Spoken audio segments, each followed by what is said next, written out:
Welcome to this presentation of the Greater Philadelphia chapter of the Association for Talent Development. This presentation, Your Team is Like a Jazz Band, Jam in Harmony, was presented on May 4th, 2016 by Dr. Michael Brenner, President of Right Chord Leadership, LLC, as part of the 5th Annual ATD-PHL Regional Learning and Development Conference held in Drexel Hill, PA. At first glance, jazz and organizational development may not seem to have much in common, but both are fundamentally about managing change, paradox, and relationships. Leveraging decades of his own jazz performance experience, Dr. Michael Brenner, with saxophone in tow, shares how viewing organizations as jazz ensembles opens new ways of thinking, engaging, and problem-solving. This is a new way to think about human systems, managing change, teamwork, performance, and collaboration.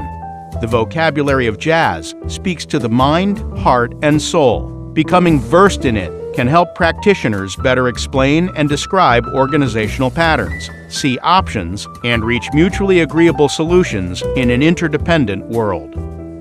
And now we present Dr. Michael Brenner. Good morning, everyone. How are you today? Hello, hello. I know there were some other great speakers going on simultaneously, so I want to thank you for joining me for an hour or so for what I hope will be a rather entertaining and enlightening and eye-opening and stimulating 60 minutes or so. So thank you for that wonderful introduction, and welcome to Your Team as a Jazz Band, Jam in Harmony. Well, that's sort of an unusual topic. You don't hear that too often at talent development seminars and HR conferences, but I like to do things a little differently. And apparently you all do too, or you wouldn't be here this morning. So a little bit about myself real quick. What does Right Chord Leadership do? I've been in the learning and development space now for about 16 years.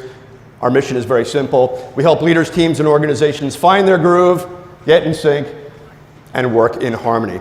And working at Right Chord Leadership allows me to blend my 30 years or so of professional musical experience, specifically in jazz, funk, rock, R&B, with my love and passion for learning and development and talent development.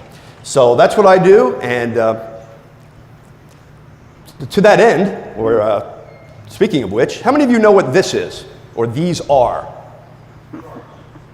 These are chords. These are chords. Anyone know what a chord is? Any musicians in the room, by the way?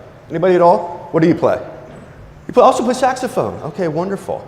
So you know that a chord is what? What is a chord? Yeah, it's a series of notes played at the same time, simultaneously, right? And if you strum a guitar or play a piano, you'll hear a chord that can either be very harmonious, very pleasing to the ear, very beautiful. Sometimes, though, you play a chord, it sounds very dissonant, right? Very harsh to the ear. A couple years ago, I realized that this is actually a pretty cool metaphor for something else. Anyone have any ideas? What else kind of works together nicely sometimes and then sometimes not so much? Huh? Teams and people, right?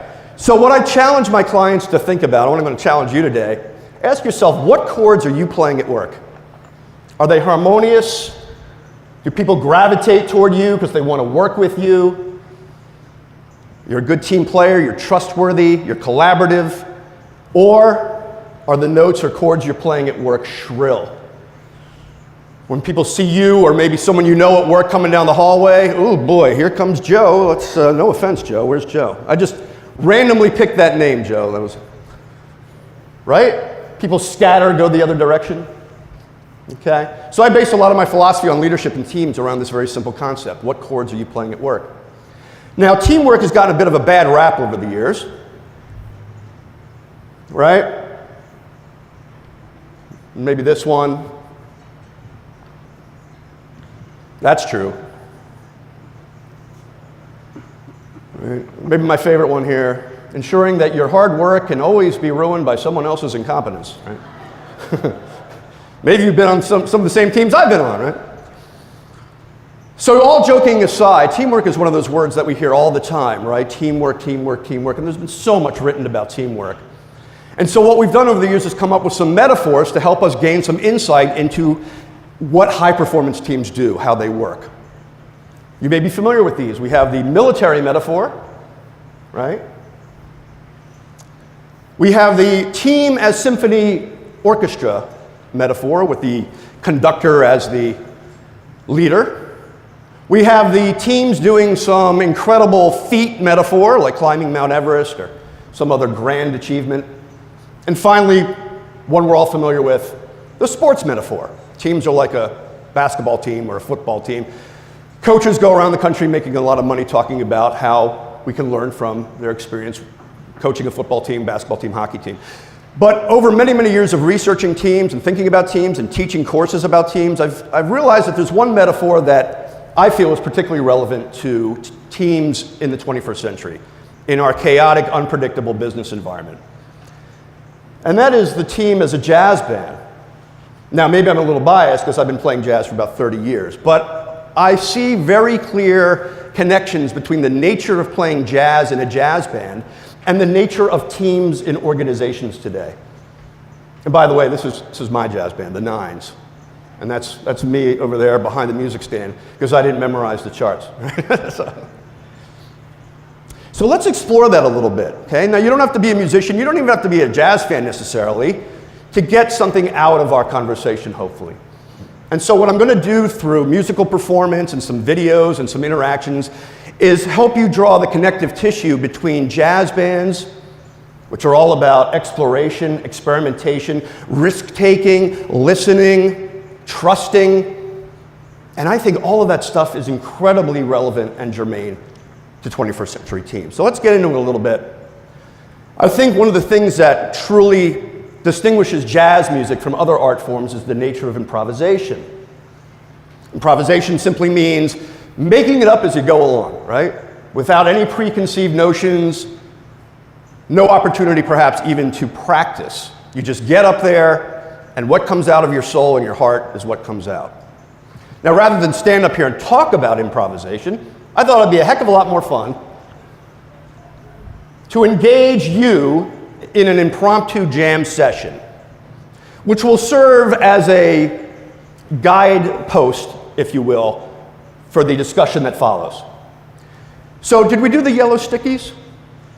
Okay, so we didn't do the yellow stickies. So what I'm going to ask instead is for 5 good-hearted volunteers to come on up and join me at the front. Don't all jump at once. I promise this is fun. Thank you. In the spirit of exploration and fun, come on up. That's 4, 5. Thank you, sir. Come on up.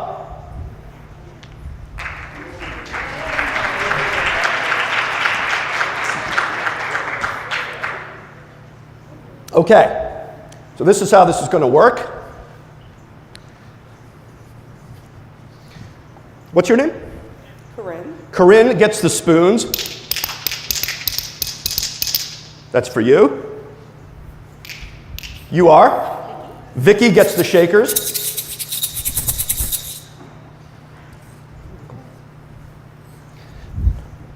And you, sir? John gets this thing. That's for you.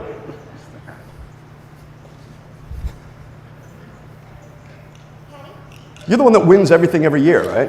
It's amazing. I remember her from all the previous years, all the prizes at the end of the day. She wins every time. We'll see if her streak continues today.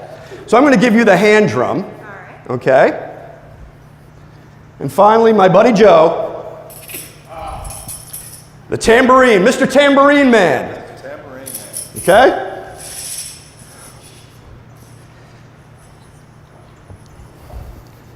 All right. Now, wouldn't you know it, on a day like this, I forgot my strap, so I had to kind of put something together here, which may or may not work. Let's see how we do. All right.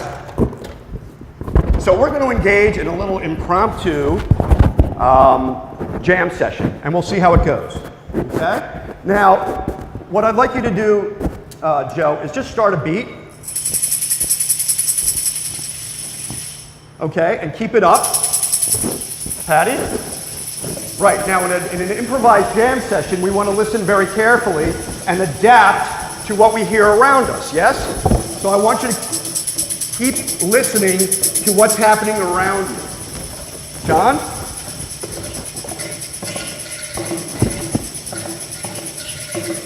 Great. Vicky? and charisma.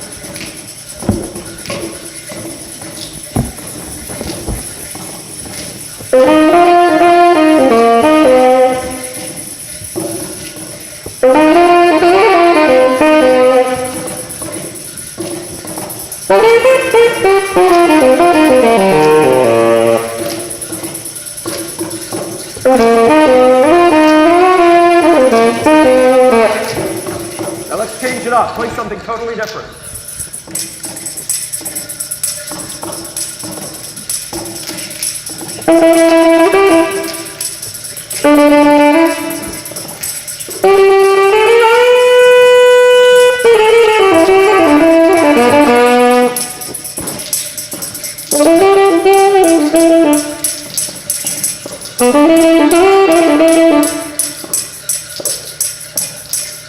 How they doing? All right. Not bad, not bad. All right, so, for being such good players, I have a little surprise for you. Let's get this mic back on here. What's that? Yeah, you got a record deal. I wish. Yeah, go ahead. It's my little gift for you for having the guts to come up. Thank you, thank you. Now, what we just experienced is really not a heck of a lot different from what jazz bands typically do, right? They didn't know what I was going to do. I didn't know what they were going to do. They laid a rhythmic foundation that I sort of rode over. So let's peel that back a little bit, because when we're talking about improvisation, we can go in multiple directions. But the part that I want to talk about today when it comes to improvisation has to do with this quote from Frank J. Barrett, who said, "A leader's job is to create the discrepancy and dissonance to trigger people to move away from habitual positions and repetitive patterns." And I think that's such an essential part of improvisation, and as it relates to organizations, because if you're not shaking up the habitual patterns on a regular basis, what you end up with is this. You end up with an organization of zombies who just get through the day doing their tasks without any passion or energy, and no organization can survive with a team of zombies. By the way, have you ever been in a room with one of these people? It's brutal, I tell you. Brutal. So I'm going to present to you 5 principles of jazz improvisation that you can start using immediately with your team. Number 1, inject surprise to engage people in new ways. So for example, if I was jamming along here in the key of C,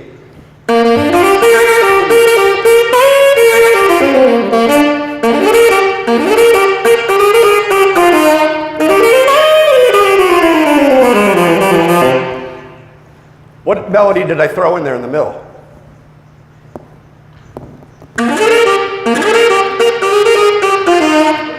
Woody Woodpecker, right?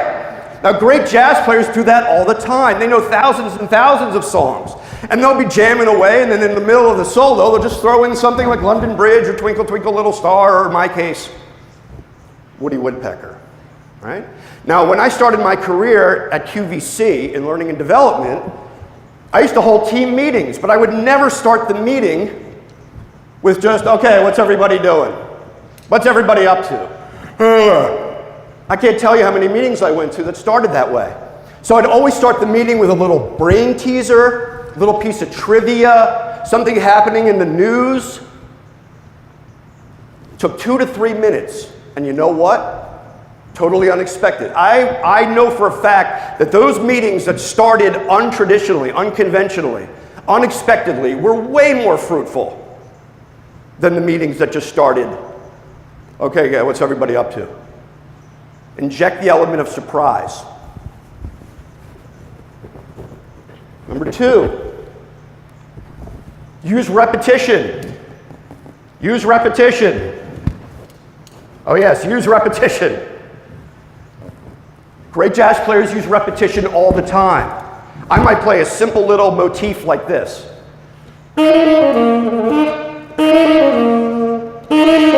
Right? right? So the band's jamming behind me and I go, once, okay, twice, 3 times, getting louder each time, 5 times, right? Now, all of a sudden, everybody that's watching the basketball game on TV goes, what is it about repetition in the ear? What's the relationship? Catches what? Catches your attention. Great jazz players use repetition all the time because it builds tension in a positive way. You start going, yeah, you know, and he's just playing he or she's playing the rhythm over and over and over and over. It gets people's attention. How many of you know the author John Kotter, K-O-T-T-E-R? Great management author, expert. You know what he says? He says when you have to communicate a change in the organization, it's very, very common that people under-communicate by huge factors. Huge. Because you're at the top, the change effort is your world every day. So you make the assumption that everyone on the team, it's as important or as obvious to them as you think it is to you. So what he says is, think of all the communication mechanisms available to you at your organization and leverage each one creatively to get your message out how? In different ways. If you always send emails, forget it. Try a handwritten letter. Try the company intranet. Try a phone call. Try a FaceTime. Get that message out in multiple ways. And then not just the same message with the same wording. Vary it up a little bit. Vary it up a little bit. So I might go,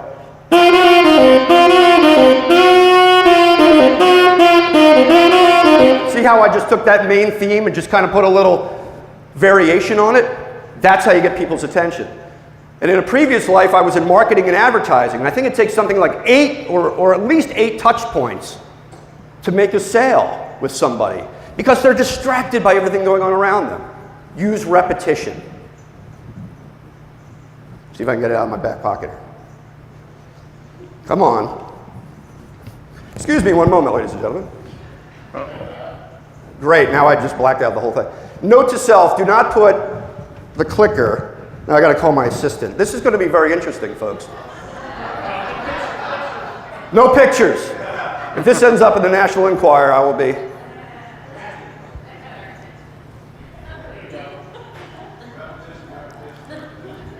Thank you very much. That was a first. Thank you. My assistant, everybody. You got to go with the flow here, right? Number 3, accept the offer. In improvisation, when somebody plays something, how many of you do improvisational theater? Anybody? Okay, kind of the same thing, accept the offer. If somebody offers a musical idea, you embrace it, you accept it. You don't just go, I don't know what to do with that, I'm going to do my own thing. Right? So accepting the offer means whatever the other person puts on the table, whether in improvisational theater or improvisational music, you take it and you make something of it. And you let it take you in new directions and see what happens. It's the same thing on a team, folks. I've been doing this a long time, and I've seen so many potentially great ideas get stomped out at their origin because somebody used what I call a killer phrase. That'll never work here. We've done that before. We'll get a committee to look into it. Sure you will. Now, the first iteration, it may come out half-baked. But instead of looking for what's wrong with an idea, look for what's right with an idea. I learned that years ago. It has radically changed the way I think about the workplace. Accept the offer. Explore the possibilities. Yeah, it might seem a little sketchy the first time. Play with it. Explore it. Experiment. Ask what if. How might. You'd be surprised at what comes out of those conversations. Number 4, learn from other disciplines.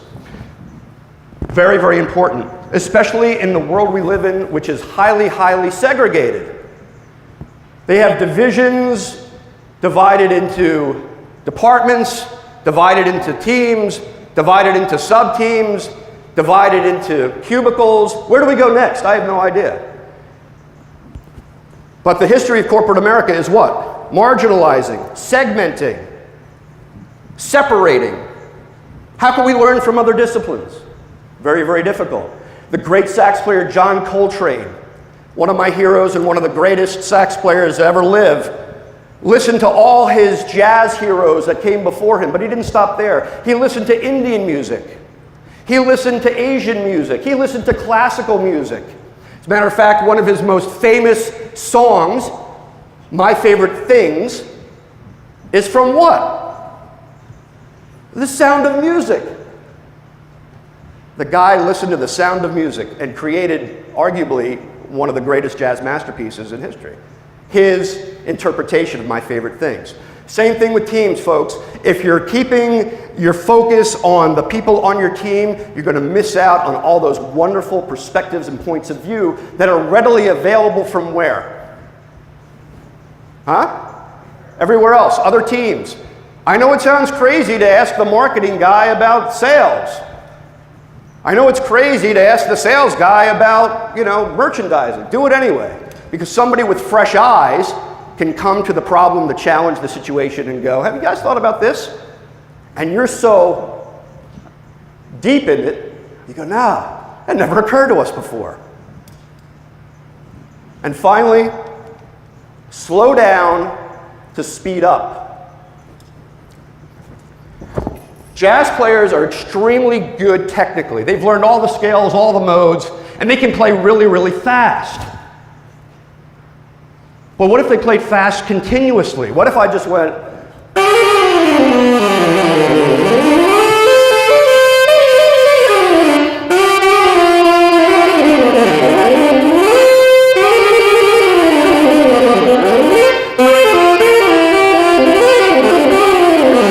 Where do you go from there, right?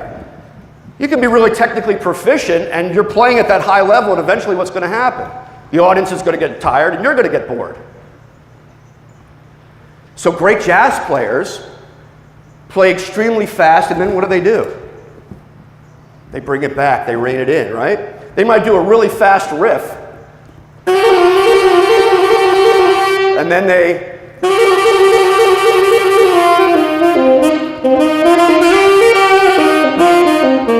right? They slow down to speed up. Same thing on teams. I found this great piece of research here from a Harvard Business Review article. I'll let you read that.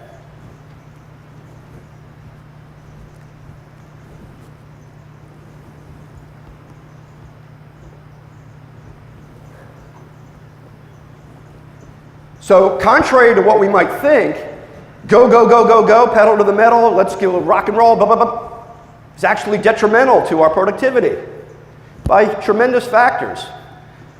Maybe you know that saying, sharpen the saw. Sometimes you got to step back and sharpen the saw. You know what that means? That fable, the guys try to cut down a tree with a dull saw. The other guy comes up and goes, what are you doing here? I'm trying to cut down this tree. Well, your saw is dull. I know, but I don't have time to sharpen it. I think it was from 7 Habits, if you ever read that book, right? Kind of goes with what Kelly was saying this morning.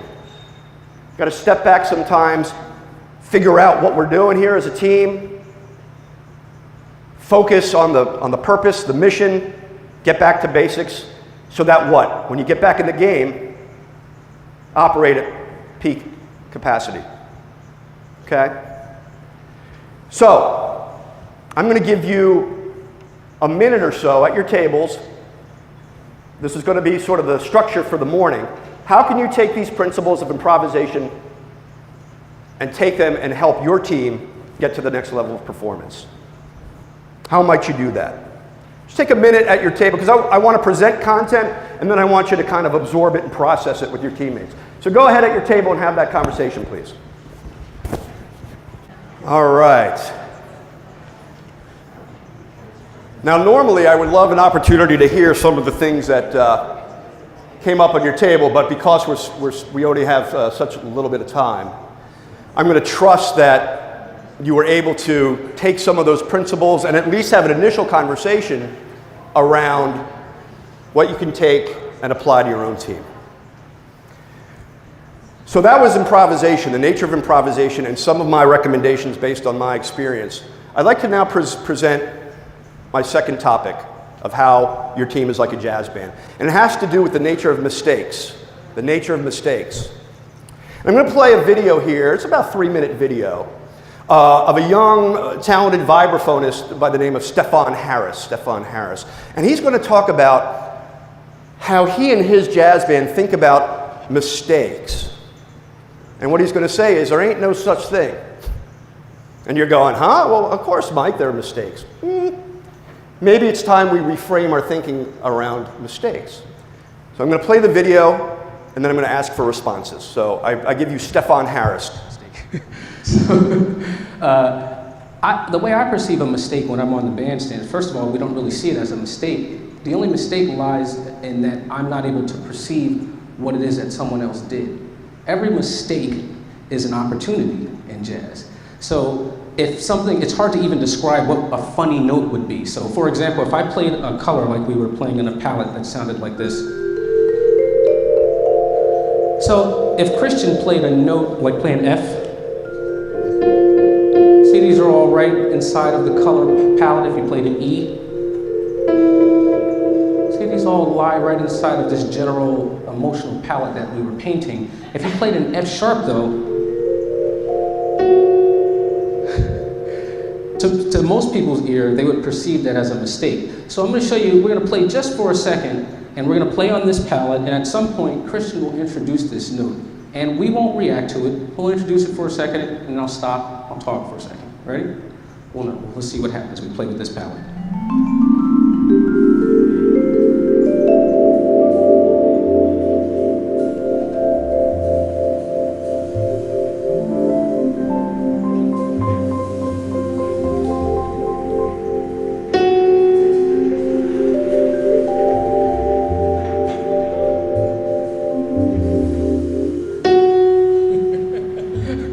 So someone could conceptually perceive that as a mistake.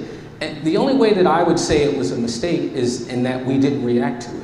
It was an opportunity that was missed. So it's unpredictable. We'll paint this palette again. He'll play it. I don't know how we'll react to it, but something will change. We'll all accept his ideas or not.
So you see, he played this note. I ended up creating a melody out of it. The texture changed in the drums this time. It got a little bit more rhythmic, a little bit more intense in response to the way that I responded to it. So there is no mistake. The only mistake is if I'm not aware, if each individual musician is not aware and accepting enough of his fellow band member to incorporate the idea, and if we don't allow for creativity. So, I think that's an incredibly powerful clip. And when I was first starting to play jazz, playing jazz radically changed my idea of what it meant to make a mistake. Now, I'm not here to say, like, you know, if you make a mistake, an accounting error, that loses your company $5 million, be like, well, that's okay, let's explore the possibility of that, you know? Right? That's what I mean.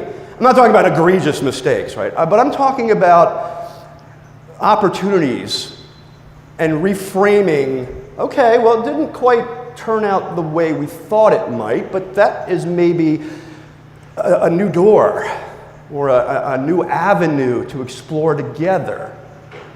It's a radically different conceptualization of mistakes than what we're kind of used to at work, right?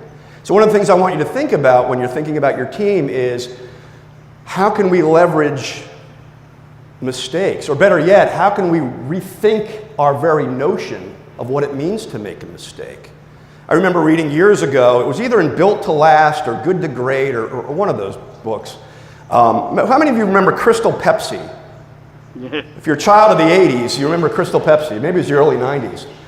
There was a time for you young folk out there when everything was clear.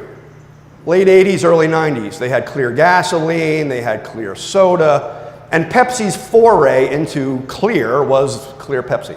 It was basically the same crap without the coloring in it, right? And they had a Van Halen song for their commercial, Right Now. Anybody remember that? Right now, there's no tomorrow, right now, you know, and there's people drinking Crystal Pepsi and on the beach and having fun, and well, it bombed. Nobody bought Crystal Pepsi. And I remember reading in the book that the head of Pepsi at the time called in the R&D team. Get the R&D team in here pronto. When the sales numbers started to trickle in, right? Now, what would you naturally think if you were called in? Right? You start putting the picture of your wife or your husband in the box. You know, the kids' pictures come off the wall. So they went in, heads hung low.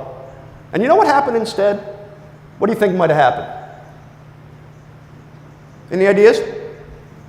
The CEO actually congratulated them for doing what? Taking a risk. Trying something new. Imagine that. Now, do you think that R&D team might be fired up to go out again and try something new and different? You better believe it. That story underscores the importance of reframing the nature of mistakes. So, on that note, no pun intended, how might Stefon's demonstration, remember he said the only mistake would be if we didn't what? If we didn't react, if we didn't explore, if we didn't see where it took us. Provocative. How might his demonstration and his thinking about what is a mistake change the way you typically think about mistakes on your team? Another food for thought slide. I'll give you a couple minutes to hash that out with your table mates. Go for it. All righty. It pains me to cut off robust conversation, but alas, I must. But hopefully it will perpetuate dialogue outside of this room. So, there's one concept left that I'd like to share with you, and it has to do with communication and this notion of charismatic connectors. Charismatic connectors. All right, you ready for this? You want to have some fun? Well, you'll notice some oddly shaped plastic tubes at your table, hopefully, if you're at a table with these so-called boom whackers. Yes, they are real things. And I've spread them out around the room. Now, there are a number of ways to play this instrument. One is by cracking the person on the head next to you, but I don't recommend that. Or maybe your own skull. You know, I've knocked some sense into myself over the years. But the preferred way is to just hit the palm of your hand. So why don't you try that? Yep. So you should get a nice resonant sound. Okay? Good. Excellent, excellent. Okay. So here's what we're going to do. You notice it goes C, D, E, F, G, A, B, C. There's two C's. The big C and the little c, okay? Now, those of you with the big C, and you can look on the tube and it has a letter on it. Those of you with the big C, I'd like you to stand up. Okay. Now, on the count of 3, 1, 2, 3, I'd like you to play in unison. That's a D. Thank you. Everybody get that? On the count of 3, we're going to play in unison. 1, 2, 3. 1, 2, 3. Very good. D's, stand up. Anyone with a D? Now what we're going to do is go 1, 2, 3, C, D. Nope, C's, stay up. That's all right, that's all right. I'm going to go 1, 2, 3, C's, D's. 1, 2, 3. 1, 2, 3. Better. E's, stand up. Count of 3, C, D, E. 1, 2, 3. Oh. Oh. Hey, that reminds me of communication at some of the places I've worked. Let's see if we can tune it up. 1, 2, 3. All right. F's. Count of 3, C, D, E, F. 1, 2, 3. One more time. 1, 2, 3. Great. G's. C, D, E, F, G on the count of 3. 1, 2, 3. Faster. 1, 2, 3.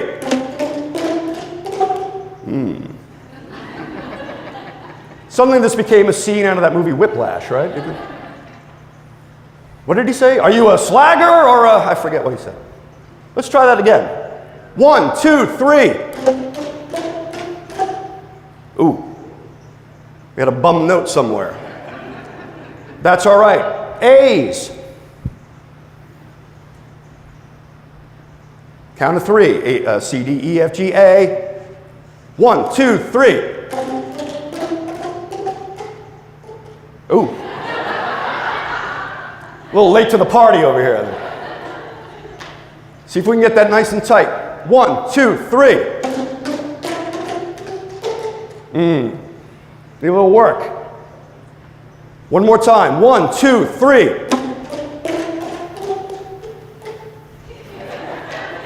Is that you, Cindy? Ugh. Cindy's the equivalent of that person at your work that never responds to emails, right? Everyone's just waiting for Cindy to do it. Okay. That's okay. I love Cindy.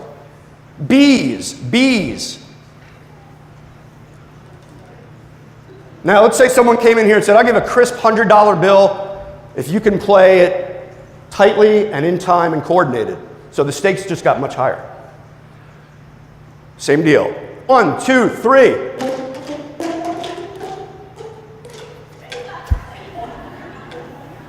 Now, I know y'all can do better than that. Where are my B's? B's?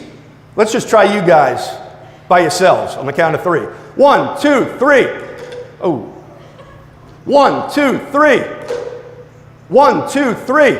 Better. Let's start from the top. C, D, E, F, G, A, B. 1, 2, 3. Okay. And finally, my little C's.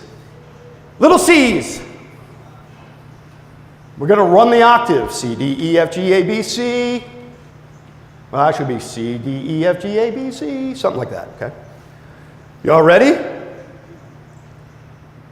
1, 2, 3.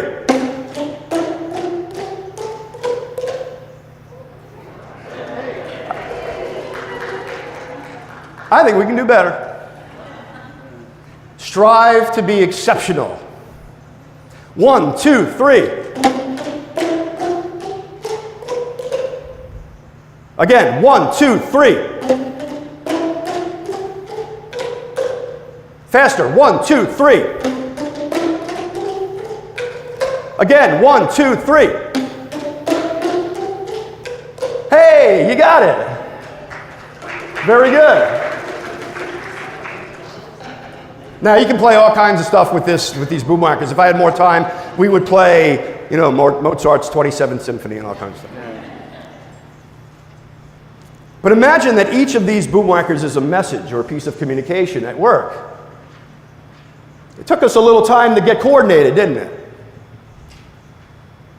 So imagine at your organization how challenging it can be in a complex environment to communicate effectively. Well, I did a little research for you. Harvard Business Review, an article called The New Science of Building Great Teams. Fascinating. You know what they did at MIT? They created these badges and they put them literally onto people in the organizations in the sample group of this research. And these badges were able to generate 100 data points a minute in terms of what people were doing, where they were moving, their body movements, their movements around the organization, all tracked on this little chip. In fact, the data from these badges were so accurate that success, whether a team was successful or not, could be predicted simply by looking at the data without ever having to meet the people on the team. In other words, the researchers could just look at the data and go, that's a high-performance team. And I can tell that by the data having to do with their movements throughout the day. This team, not so much. Do you know that patterns of communication were the most important predictor of a team's success? What do I mean by patterns of communication? Check this out. This blew my mind. This notion of patterns of communication, how people were moving and communicating throughout the day, was as significant as all the other factors that were measured: individual intelligence, personality, skill, and here's the one that blew my mind: the substance of the discussions. Combined.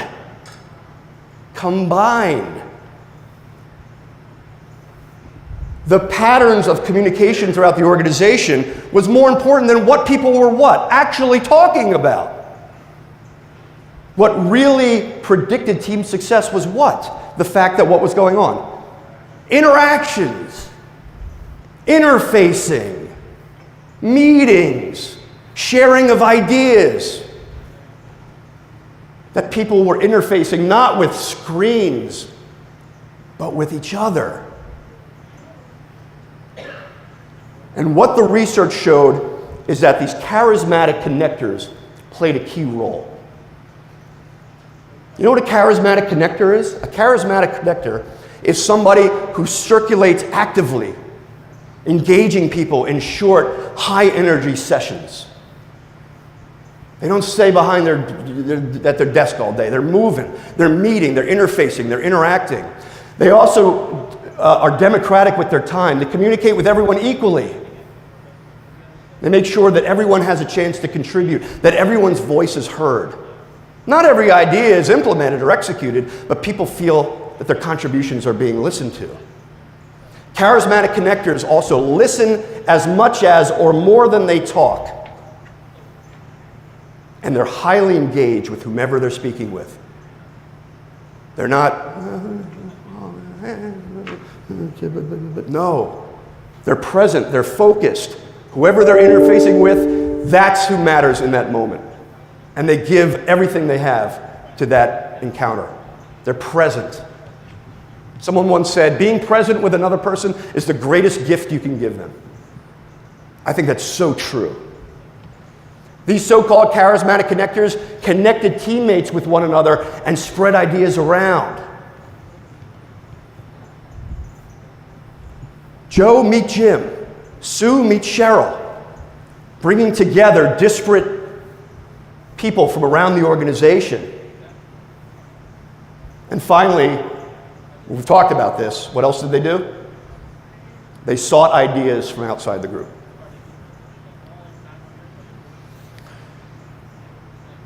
These charismatic connectors were absolutely essential to these high-performance teams. So my question is this, ladies and gentlemen. I'll give you about a minute, because I got the 10-minute sign. What are 3 ways, heck, I'll give you 2 ways. What are 2 or 3 ways you can enhance your role as a charismatic connector at work? Remember, the research showed that it's the patterns of communication That's even more important than the content of the conversation. It's the fact that people were interfacing, interacting, getting out of their desks, going off-site. How many of you have held an off-site in the last 6 months? Raise your hand. 3 people. It's a shame because we think of off-sites as, oh, we don't have time for that. Yeah, you got to make time for that because as Kelly said this morning, that's how you get re-energized, recharged.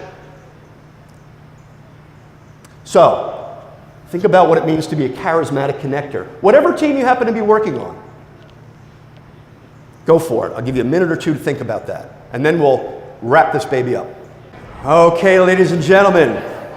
Once again, I hear a lot of vigorous conversation around this idea of patterns of communication and becoming a charismatic connector. I love that, charismatic connector. When I came across this research, I thought about how can I be a more charismatic connector, not only on behalf of my own company, but for my clients too. And we just saw that sort of played out with the boomwhackers, right? So before I sort of conclude formally, I want to ask, with the remaining 4 or 5 minutes, are there any questions that I can, yes? We were talking about some of the challenges and opportunities of how you can be increase charismatic connections when you have teams that are multinational, or if you have teams in different states. You have more and more people now are, not all congregating in an office. What are your thoughts, or what have you seen work? Yeah, that's a great question, and I've done some work around that because I get clients asking me how do I get a virtual team to behave like a team, right? As with so much of this stuff, I wish there was a magic formula that I could say, and you'd be like, oh, we hadn't thought about that, But it's really about how do you build synergy and a collaborative spirit amongst people who are in disparate parts of the world. So one of the things is obviously leveraging technology. I imagine you're doing that, right? So instead of everyone on the same platform, just kind of going over the business of the day or what people are working on, you leverage the technology to do some of the things that I talked about today in terms of actually building that team cohesion. So it might be, it'd be fun to think about what would be a team development exercise you could do over Skype or WebEx or whatever technology you use. So start thinking about the technology more expansively as more than just a tool to share what everyone's doing in their respective offices.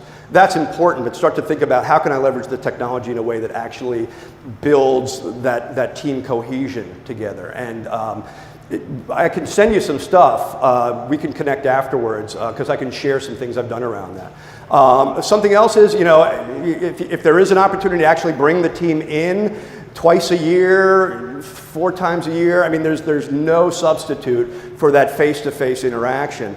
And I know that the industry is moving toward e-learning and virtual, and I think there's a lot of good things to say about that, but I'm old school, baby. Right? I don't think there's anything that I've seen can match the dynamic of that face-to-face interaction with one another. So those are 2 quick things off the top of my head. I'm happy to share more with you. You're welcome.